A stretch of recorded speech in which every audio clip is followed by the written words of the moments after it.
Morning. Today we are going to look at test of hypothesis. And what is hypothesis? Hypothesis is a premise or a claim about a population parameter. Test of hypothesis is a method for testing a claim about a population parameter using data measured in a sample. So remember, you will have a population and you will have a sample. So the mean of a population will be denoted by a Greek letter mu. This is being read as mu. Mu. And in a sample, it is denoted by x bar. Standard deviation of a population will be denoted by a Greek letter sigma. This is being read as sigma. And in the sample, it is denoted by S. The size of the population will be denoted by capital N, and in a sample, it is denoted by small n. The population proportion will be denoted by P. In a sample, it is denoted by P hat. P hat. So that is all about the introduction to hypothesis. Let's look at the types of hypotheses that we have. Generally, we have two of them. Basically, there are two. The first one is null hypothesis denoted by H naught. What is null hypothesis? It is the currently accepted value for a premise. What we currently accept to be the true value of a premise. In other words, the null hypothesis is a statement about a population parameter, e.g. the population mean, that is assumed to be true. That is assumed to be true. And this is the starting point. We will test whether the value stated in the null hypothesis is likely to be true or not. The next type of hypothesis is the alternative hypothesis, which is denoted by HA or H1. It is also called the research hypothesis. It is a statement that directly contradicts a null hypothesis by stating that the actual value of a population parameter is less than, which takes this symbol, greater than, or not equal to the value stated in the null hypothesis. The alternative hypothesis states what we think is wrong about the null hypothesis. So let's look at some of the examples on how we can state the null and alternative hypothesis. And the example number one is here. It is believed that a candy machine makes chocolate bars that are on average. The term here is average, so this is mean. Average 5 grams. A worker claims that the machine, after maintenance, no longer makes 5-gram bars. State H0 and HA. So what we know is that since we have the average, that is mean, and the mean of a population is denoted by mu, so we say mu is equal to 5 grams. Then HA will contradict that and say mu is not equal to 5 grams. Let's look at example 2. Let's look at example 2.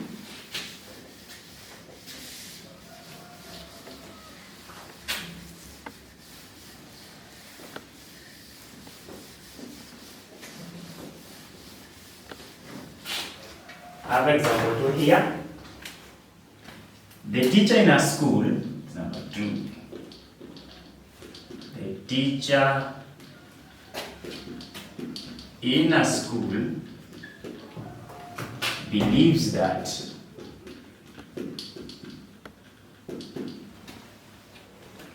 at least 80% of students will complete high school.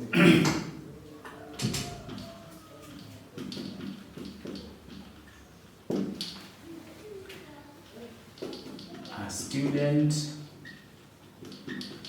disagree with this value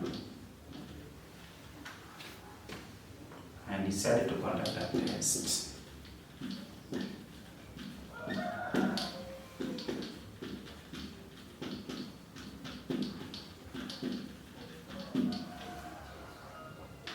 State H naught and H A. Now, example 2, we have the teacher in a school believes that at least, the term is at least, 80% of students will complete high school. That means 20% will not complete. So this is generally talking about the proportion. 80% will complete and 20 will not complete. A student disagree with this value and decide to conduct a test. State H naught and HA. So H naught will be testing P, the proportion. At least 80, that means it is 80 and above. And 80 and above, we represent it using greater or equal to 0.8. And HA, what the opposite of greater is less, 0.8. Remember, 80% is the same as 0.8. So that's how just the two examples are taken to see how we can state the null and alternative hypothesis. Let's look at some of the other types of hypotheses which are minor. That is good, we know them. I want us to talk about simple and composite hypothesis.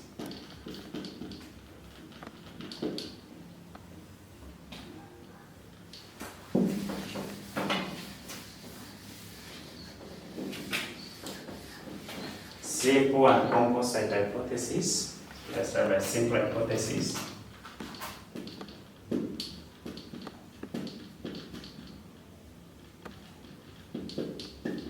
What is simple hypothesis?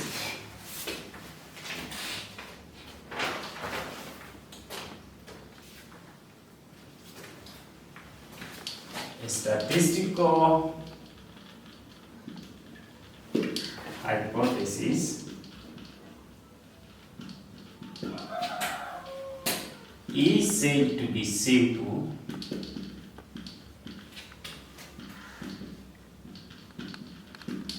if it directly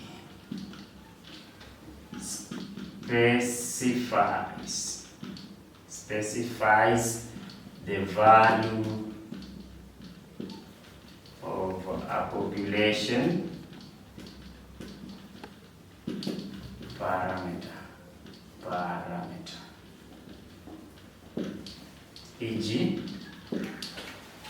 so let's look at this value here. We have H naught, mu is 5 grams. This hypothesis is directly telling us that the mean is 5. The mean is 5. So this hypothesis is simple hypothesis. Simple hypothesis. Because it tells us that the value is 5. The value is 5. Composite hypothesis.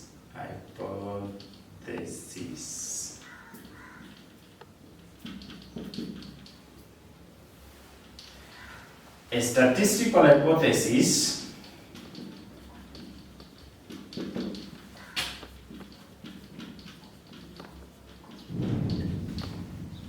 is said to be composite if it does not specify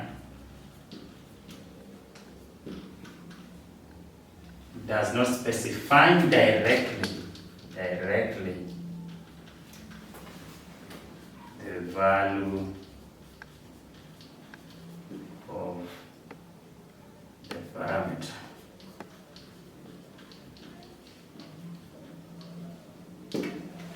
So e.g., look at this hypothesis here.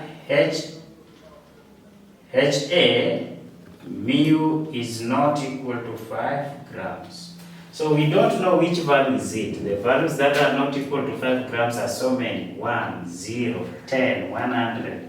Those values are not equal to 5 grams. So this is a composite hypothesis. Another example, HA mu is greater or equal to 5 grams.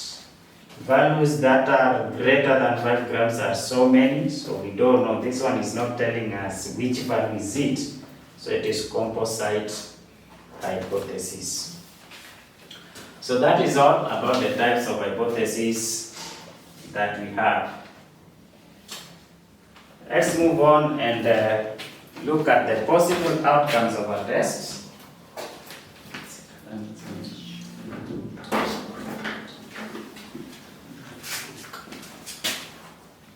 Possible outcomes of a test, I can rub here.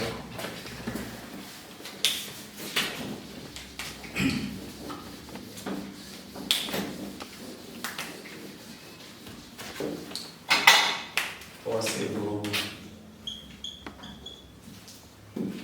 outcome of a test.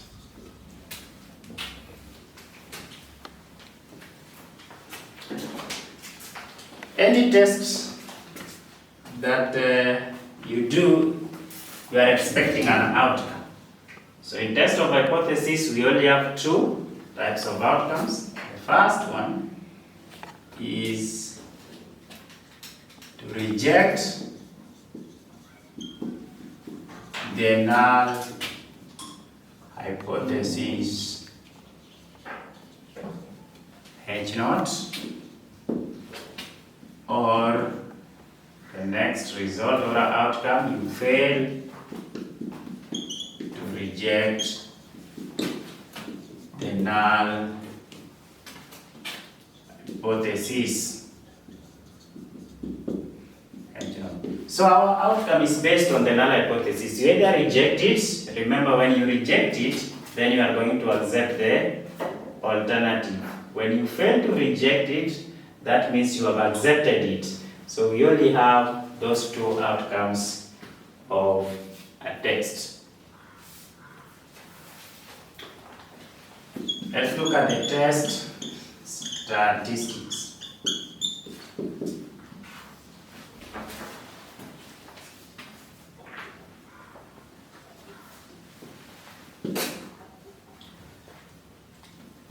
A statistic,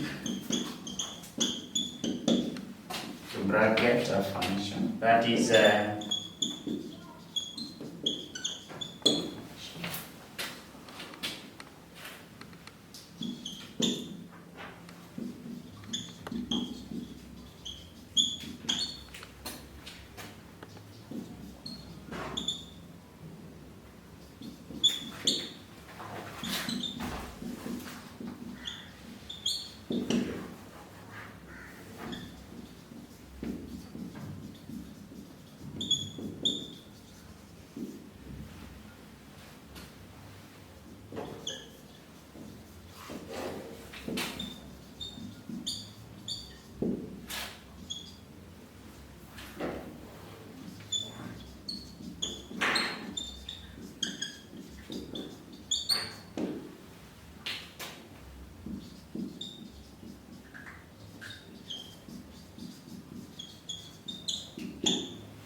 So a statistics is just a function of sample data, not containing any parameter, but it provides a basis for testing a null hypothesis. It's called a test statistic. Then what you have to note also is that every test statistic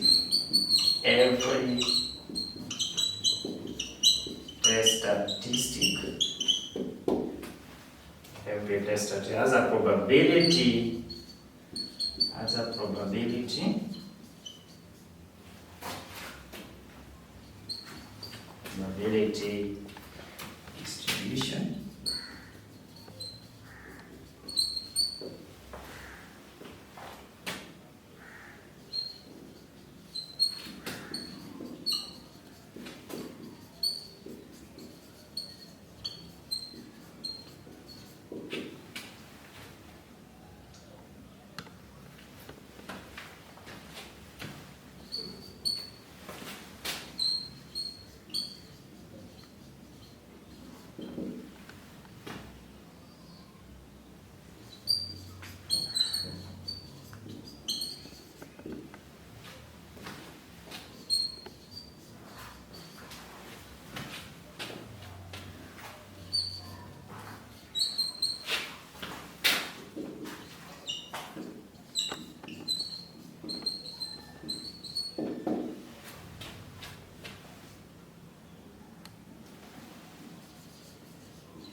So these are a good note that you must understand that every test statistic has a probability distribution which gives the probability of obtaining a specified value of the test statistic when the null hypothesis, this is the null hypothesis, H0 is true, when H0 is true.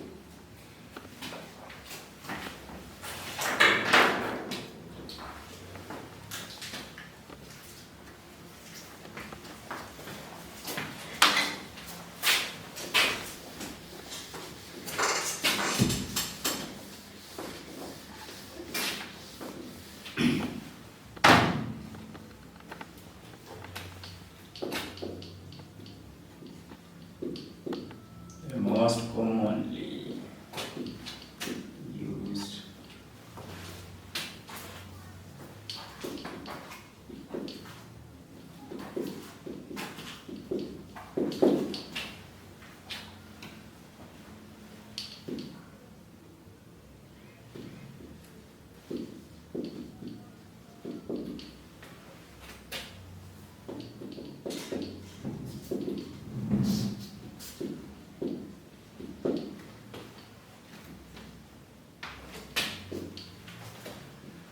Now these are the most commonly used test statistics that we are going to use. The first one is called the Z-test, which is coming from the normal distribution. T-test, which comes from the T-distribution. And chi-square, this is chi-square test. Chi-square,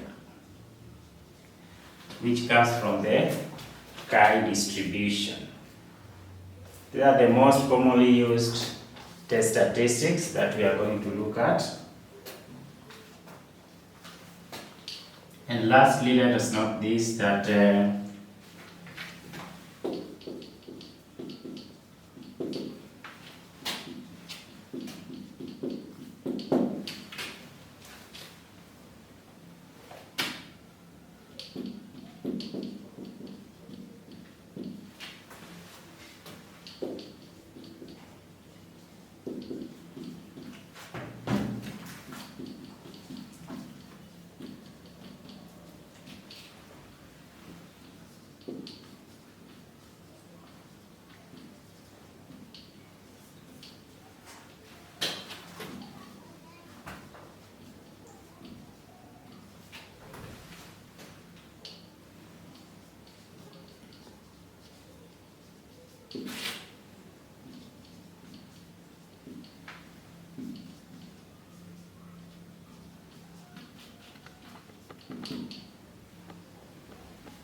So we are going to refer to the test statistic as the t calculated, z calculated, chi-square calculated, depending on the probability distribution it follows. So when it follows a t distribution, we call it t calculated.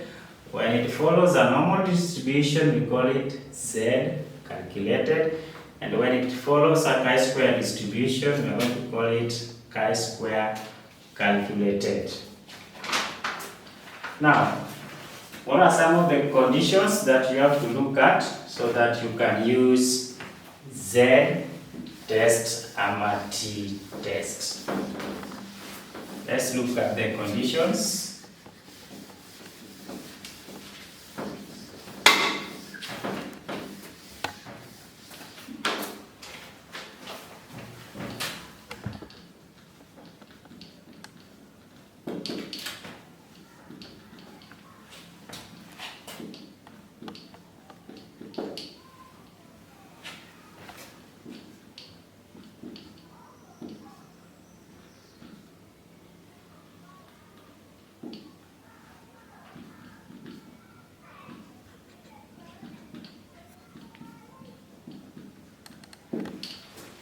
So these two conditions must be met for you to use the Z test.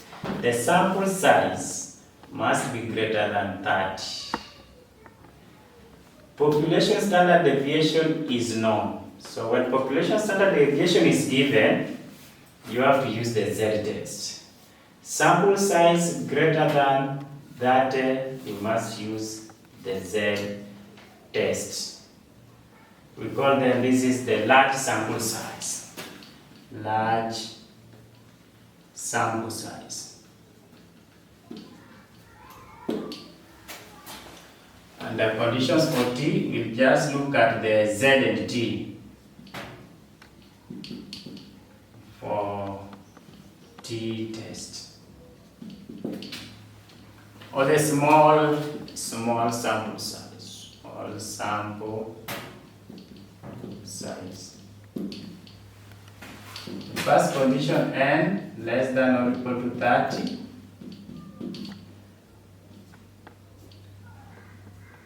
Population standard deviation is unknown. So you have to calculate it from the sample data given. These are the two conditions. Sample size less or equal to that, population standard deviation is unknown. So when you look at the question, please look at the sample size and look at the standard deviation. Then you will know whether to use the Z test or the T test. Now, how will I calculate the Z calculated now? Z calculated, I will call it Z calc, will be x bar minus mu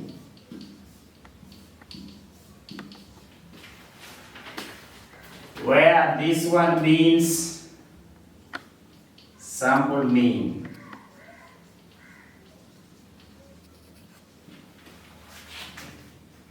Population mean.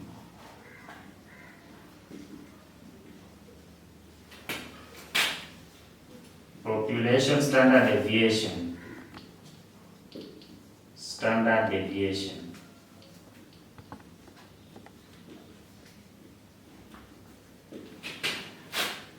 Sample size. N is the sample size. So if you want to calculate the Z calculated, just look at the sample mean minus population mean, everything divided by standard deviation square root of n. Square root of n.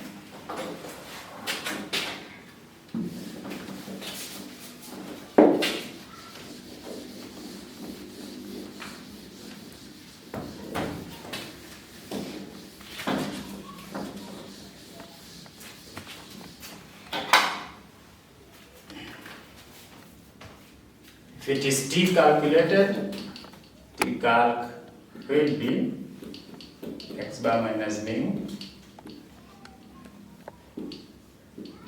The only difference is here. but this is just also the standard deviation of the sample. So mean of the sample minus mean of the population divided by the standard deviation of the sample over root n.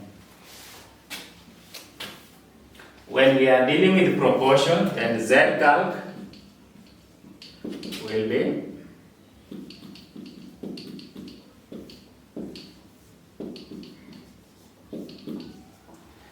p hat, this is the sample proportion,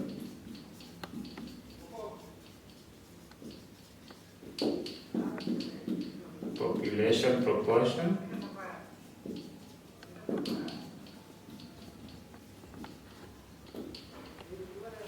q, which is 1 minus p, q is just 1 minus p, and n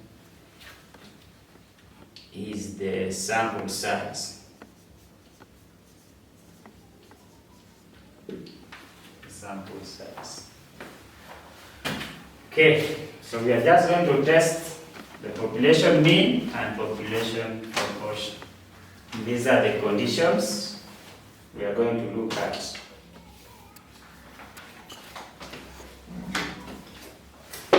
Let's move on and look at the acceptance region and rejection region.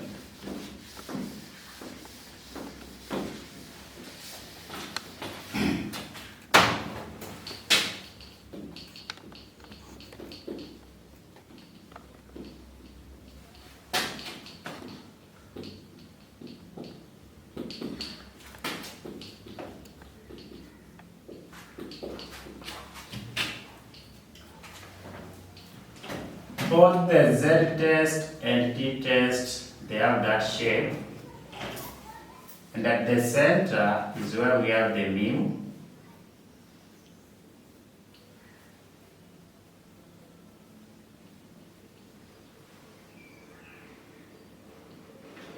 So these are the rejection region.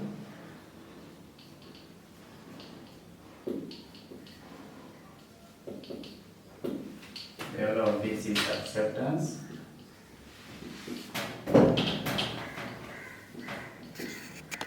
We have also the rejection region here. Then these are the critical values.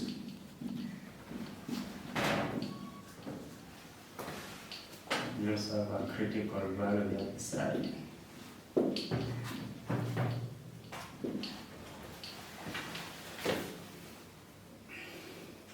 So what is acceptance region and rejection region? Acceptance region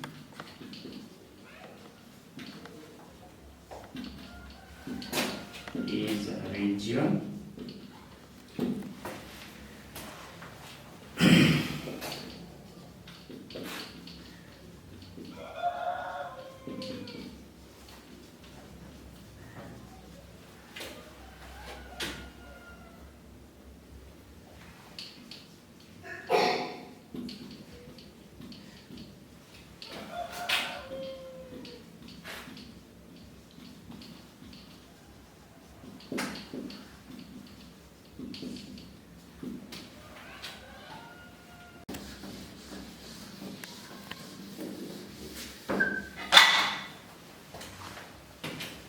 that is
Now, as I said earlier, that acceptance region is a region that contains the values which appear to be consistent with the null hypothesis. They support the null hypothesis. Rejection region is a region which contains the values which lead to the rejection of the null hypothesis. That simply means they don't support the null hypothesis. And the rejection region is also called the critical region. You can also call it critical region.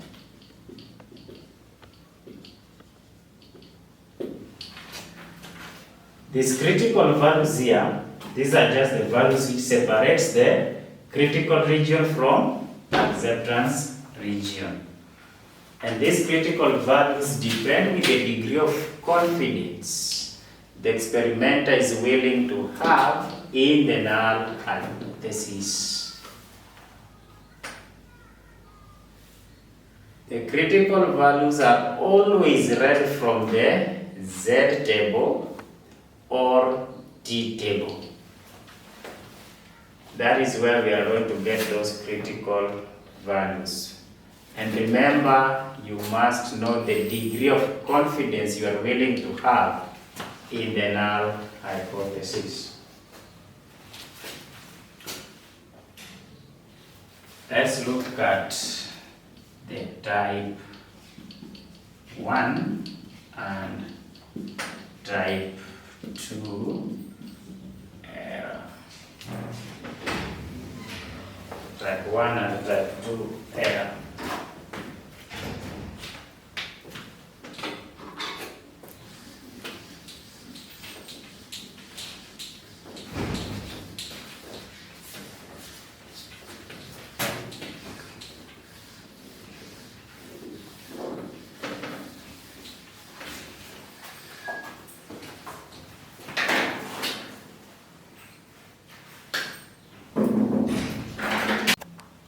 Can be false.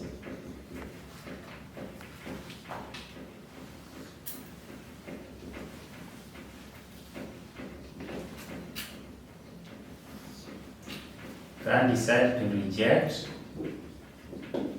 or you fail to reject.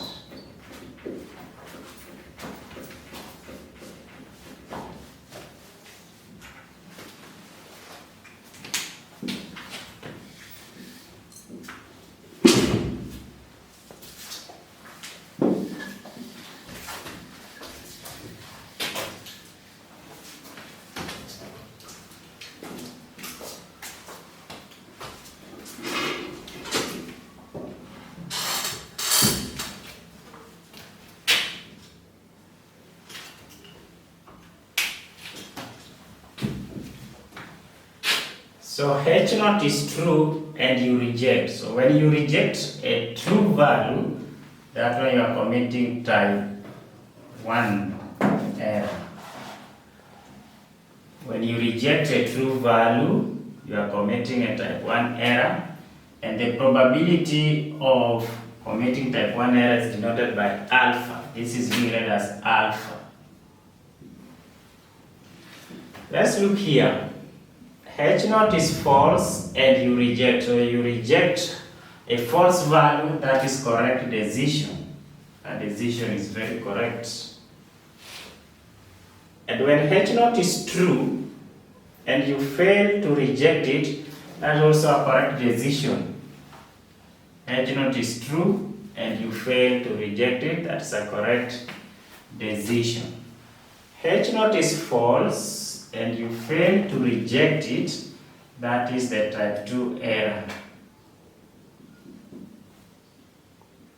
denoted by beta. This is being read as beta. So, what is type 1 error? What is type 1 error?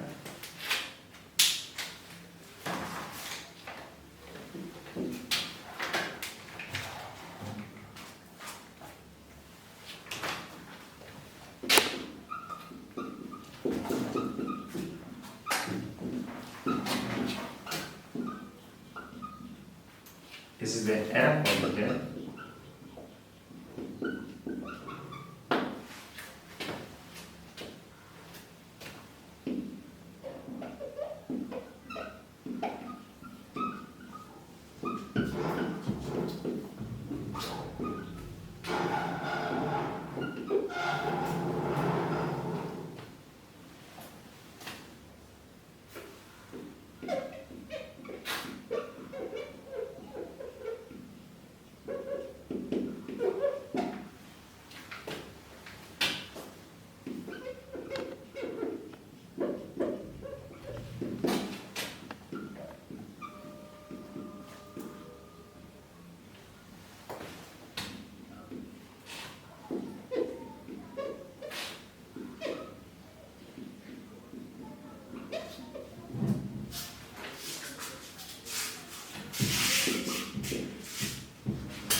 So type 1 error is the error committed when we reject a true H0. When the null hypothesis is true and you reject it, you are committing type 1 error. And the probability of committing type 1 error is called alpha. So alpha is the probability of type 1 error, which is the probability of rejecting H0 when H0 is true. That is the type 1 error. Let's look at the type 2 error.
Type 2 error is the error committed when we fail to reject H0 when it is actually false.